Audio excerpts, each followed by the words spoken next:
कहानी का शीर्षक घमंड। एक बहुत पुरानी कहावत है, घमंड का आहार भगवान करते हैं। सचमुच आज निकिता के घमंड का आहार भगवान कर चुके थे।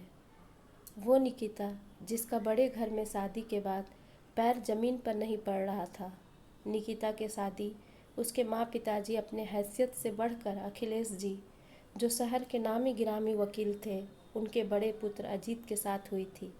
अजीत भी उन्हीं के साथ वकालत का काम करता था। अखिलेश जी का मकान सुख सुविधा से परिपूर्ण, बाजार में उनके 10-15 दुकानें। जब निकिता पहली बार ससुराल पहुंची, वहां की सुख सुविधा देखकर हैरान हो गई, जो कभी अपने पिता के घर में नहीं देखी थी। ऐसा नहीं था कि उसके घर खाने के लाले पड़े थे, परंतु बेहिसाब खर्च और नौकर चाकर, गाड़ी, ये सब उसके पिताजी के घर में नहीं था। निकिता के जाते ही उसके सास ससुर उसके लिए अलग गाड़ी खरीद कर ला दिए। जब तक गाड़ी चलाने सीखना ले, तब तक के लिए एक ड्राइवर रखवा दिए। ड्राइवर को हिदायत दे दिया गया कि बहुरानी को जहाँ जाने की इच्छा हो वहाँ ले जाए और सुरक्षित फिर घर वापस ले आए। आज शाम को अखिलेश जी पूरे परिवार के साथ अपने मित्र के घर भोजन पर आमंत्रित थे। निकिता को जब तैयार होने बोला गया, वो अपने मायके से लाई सबसे महंगी साड़ी निकाल कर पहनने लगी। उसकी सास की नज़र उस पर पड़ी तो वो बोल पड़ी, ऐसी साड़ी पहनकर घर से निकलेगी मेरी बहू? और निकिता को लेकर खरीदारी करने निकल पड़ी। निर्देशानुसार उनकी गाड़ी एक बड़ी सी मॉल के पास आकर खड़ी हो गई। निकिता की सास उसके लिए चुन चुन कर महंगी से महंगी साड़ी खरीद रही थी। यह सब देखकर निकिता फूलों नहीं समा रही थी। जैसे जैसे समय बीता, निकिता पूरी तरह अपने ससुराल के रंग में रंग गई। ये बहुत अच्छी बात है कि अपनी परिस्थिति के अनुसार अपने आप को ढाल लेना। अगर लड़कियां जल्द से जल्द सीख लेती है तो खुद भी खुश रहती है और उसको खुश देखकर उसके माता पिता निश्चिंत हो जाते हैं। अपने परिवार के रंग में रंग जाना अलग बात है, लेकिन इतना रंग जाना कि जो तुम्हारे जन्मदाता है उसकी अपेक्षा करना कहाँ तक सही है। होली नज़दीक आ रहा था। निकिता को अपने पति के साथ पहली होली मनाने मायके आना था। निकिता के माता पिता उन लोगों के लिए जोर शोर से तैयारी कर रहे थे। तैयारी तो सभी माता पिता अपने बेटी दामाद के लिए करते हैं जब वह पहली बार आ रहे होते हैं, लेकिन यहाँ सिर्फ बेटी दामाद की बात नहीं थी। यहाँ अमीर बेटी दामाद के स्वागत की तैयारी करना था। इसलिए निकिता के माता पिता थोड़ा चिंतित थे कि कहीं कोई कमी न रह जाए। वह दिन भी आ गया। निकिता और अजीत की बड़ी सी गाड़ी घर के गेट के सामने आकर खड़ी हो गई। अगल बगल के लोग अपने अपने घर से झांक कर निकिता और अजीत को देख रहे थे। निकिता और ज़्यादा खूबसूरत हो गई थी।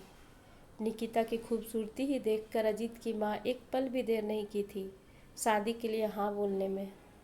सब लोग बोले कि क्या ये हमारे घर के तौर तरीके सीख पाएगी? तो उसकी माँ बोली थी, सब कुछ सिखा दूंगी।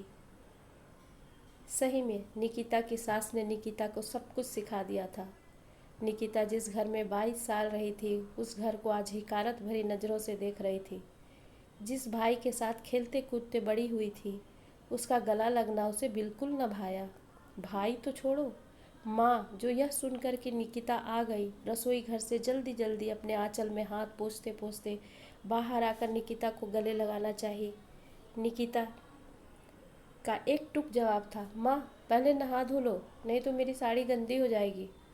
और माँ नहा धोकर जो साड़ी मैं तुम्हारे लिए लाई हूँ वही पहनना। अजीत क्या सोचेंगे?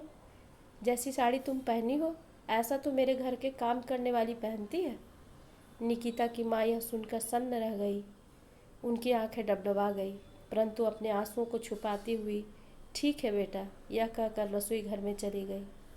निकिता के माँ पिताजी बड़ी मुश्किल से 3 दिन निकाले। अपनी बेटी दामाद की ज़रूरत को पूरा करते करते थक गए। निकिता हर चीज़ में नुक्स निकालती, ऐसा खाना, ऐसा तो हमारे यहाँ नौकर खाता है, ऐसा साड़ी, ऐसा तो मेरे यहाँ काम वाली पहनती है। उसकी बोली उसके माता पिता कलेजे में तीर की तरह चुभता, परंतु माता पिता तो माता पिता होते हैं। वह हर हाल में अपने बच्चों की खुशी ही चाहते हैं। निकिता का भाई यह सब देख सुन रहा था। माँ, तुम दीदी को कुछ बोलती क्यों नहीं?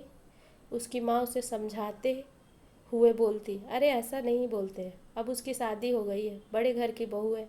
अच्छा, तो बड़े घर की बहू बनाया कौन? आप लोग ही ना। और आज अकड़ दिखा रही है। ये बड़बड़ाते हुए उसका छोटा भाई घर से निकलकर अपने मित्र के घर चला गया। निकिता आज अपने ससुराल वापस जा रही थी। उसके माँ पिताजी कुछ उपहार देना चाहे, परंतु निकिता ने साफ मना कर दिया। मुझे आप लोगों का दिया कुछ नहीं चाहिए, ये सब ले जाकर मैं अपनी बेइज्जती कराऊंगी। उसके बोलने के अंदाज से माँ पिताजी समझ चुके थे कि अब उसमें अपनी बेटी का कोई अंश शेष नहीं है। उन्हें विदा करके जब उसके माता पिता बैठे तो बोले, सचमुच आज हम लोग अपनी जिम्मेदारी से मुक्त हो चुके हैं।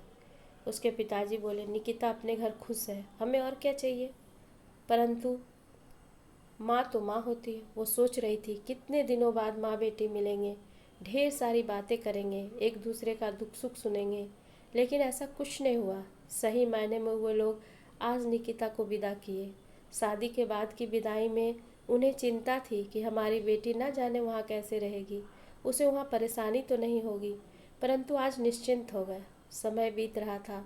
निकिता जब अपने मायके आती उसका दिखावा, उसका कटाक्ष भरी बातें हर बार बढ़ जाती। धीरे धीरे उसका आना जाना कम हो गया। ज़्यादातर निकिता अपनी सहेलियों के साथ पार्टी शॉपिंग में ही व्यस्त रहती।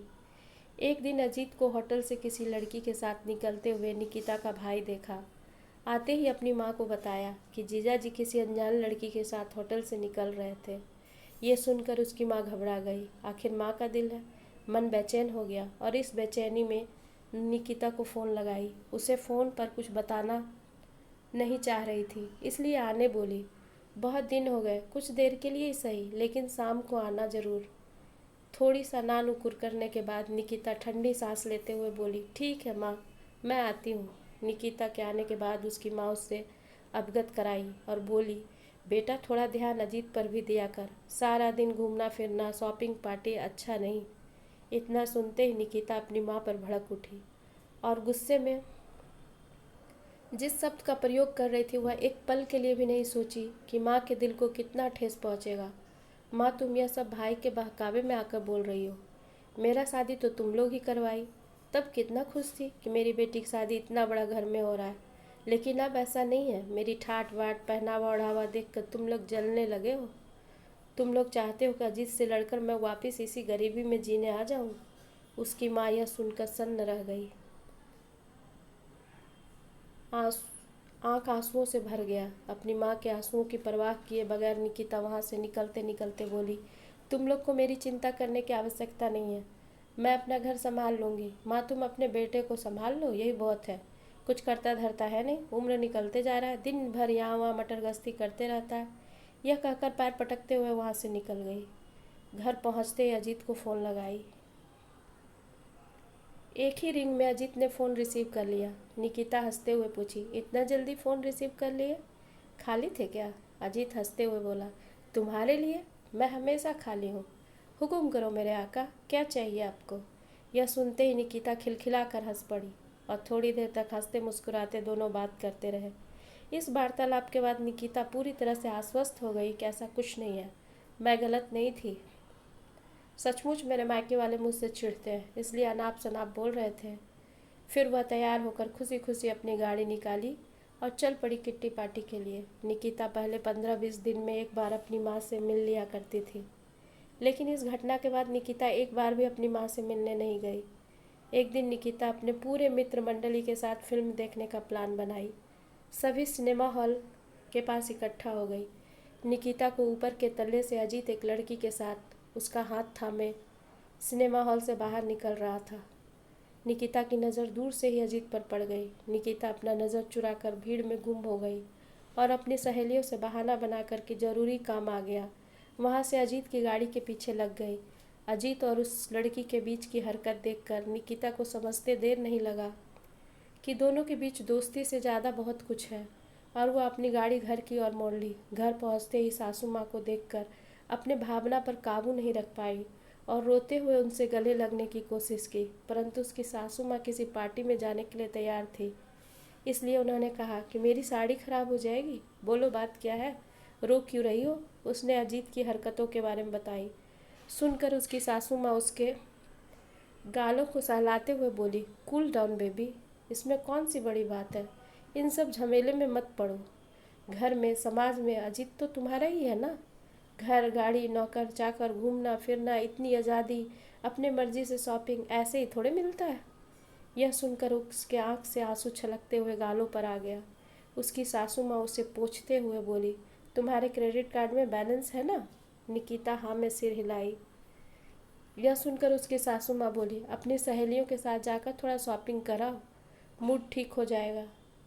यह कहते हुए उसकी सासू माँ अपना पर्स ली और नौकरों को आवाज़ देते हुए बोली, मैं पार्टी में जा रही हूँ, मुझे देर होगी। आज निकिता को अपनी माँ बहुत याद आ रही थी। उसका मन कर रहा था कि माँ के गले लग जी भर रो लूँ। धन्यवाद दोस्तों। अगर आपको मेरी कहानी पसंद आए तो कृपया लाइक करें, सब्सक्राइब करें।